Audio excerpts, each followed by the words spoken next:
میں نے جو آپ کو بڑے بڑے حکمت کے موتی اور بڑے بڑے پھول آپ کو گنوائے ہیں، آیت الآیات، آیت البر، آیت الاختلاف، اور اب یہ ہے آیت الکرسی، توحید کے عظیم ترین خزانوں میں سے ہے۔ یہ سیدۃ آیات القرآن، حضور نے فرمایا یہ تمام آیات قرآنی کی سردار ہے۔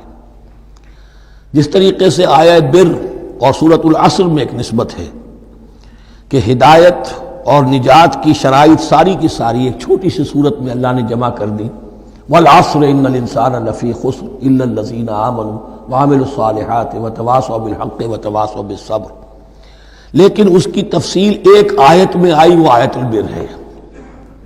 چنانچہ جو منتخب نصاب ہم نے مرتب کیا ہے دعوت قرآن کے لیے، میں پہلا درس سورۃ العصر کا ہے اور دوسرا درس آیت البر کا ہے۔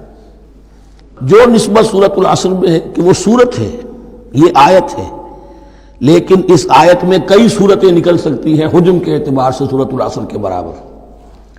یہی نسبت ہے سورہ اخلاص میں، 4 آیتیں، توحید کا عظیم ترین خزانہ، اور یہ آیت الکرسی، یہ آیت ہے سورہ اخلاص، اس میں 4 بن جائیں گی حجم کے اعتبار سے، لیکن اسے حضور نے ثلث قرآن قرار دیا ہے۔ توحید کے موضوع پر جامع ترین سورۃ الاخلاص، لیکن توحید اور خاص طور پر توحید فی الصفات کے موضوع پر عظیم ترین آیت یہ آیت الکرسی ہے۔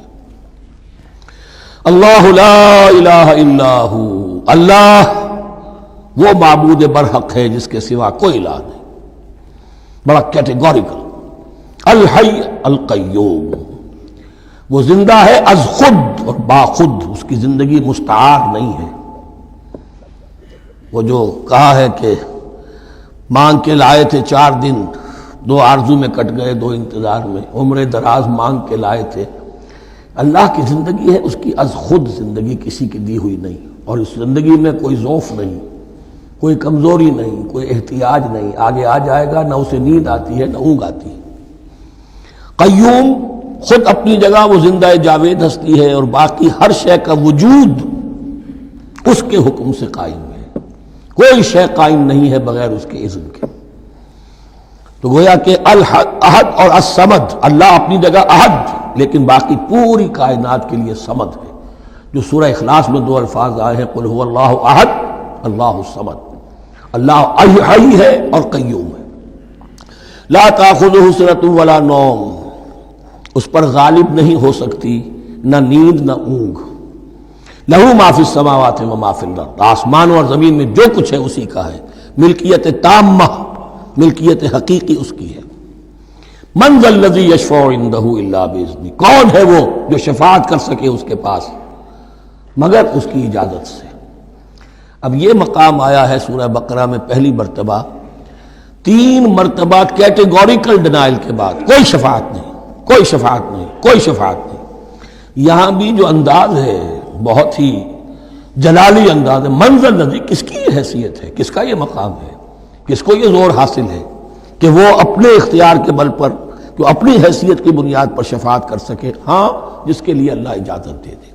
استثناء کے ساتھ شفاعت کا یہاں پر پہلی مرتبہ آیا، ورنہ سورہ بقرہ کے 6 رکوع کی دوسری آیت، واتقوا یوما لا تجزی نفس عن نفس شیئا ولا یقبل منها شفاعۃ ولا یؤخذ منها عدل ولا هم ينصرون۔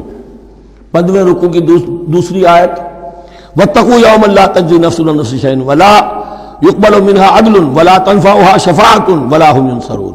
اور اب اس سے پہلے کی آیت میں آ چکا ہے ولا شفاعہ، کوئی شفاعت مفید نہیں ہوگی، لیکن یہ کہ اس میں ایک استثناء ہے۔ اب یہ ذرا باریک مسئلہ ہے کہ شفاعت حقہ کیا ہے، شفاعت باطلہ کیا ہے، تو دورہ ترجمہ قرآن میں اتنی تفاصیل کے ساتھ بحث نہیں کی جا سکتی، وہ ایک علیحدہ موضوع ہے۔ حال ہی میں نے اس پر اپنے درس ریکارڈ کرا دیے ہیں۔ یعلم ما بین ایدیہم وما خلفہم، وہ جانتا ہے جو کچھ ان کے سامنے اور جو اس کو پیچھے ہے۔ عام طور پر دنیا میں ہم سفارش کرتے ہیں تو کہتے ہیں کہ بھئی میں جانتا ہوں اس شخص کو بہتر، اصل میں جیسا کچھ یہ نظر آتا ہے ویسا نہیں ہے، یا جیسا کچھ فیکٹس آن دی فائل آ گئے ہیں وہ بڑے ہی ڈیسیونگ ہے، اصل حقائق کچھ اور ہیں اس کیس کے، وہ میں آپ کو بتاتا ہوں۔ یہ بات اللہ کے سامنے کون کہہ سکتا ہے، جبکہ اللہ تو جانتا ہے جو کچھ ان کے سامنے اور جو کچھ ان کے پیچھے ہے، اور ان کا حال یہ ولا یحیطون بشیء من علمہ الا بما شاء، اور وہ احاطہ کر ہی نہیں سکتے اللہ کے علم سے کسی شے کا سوائے اس کے جو اللہ چاہے.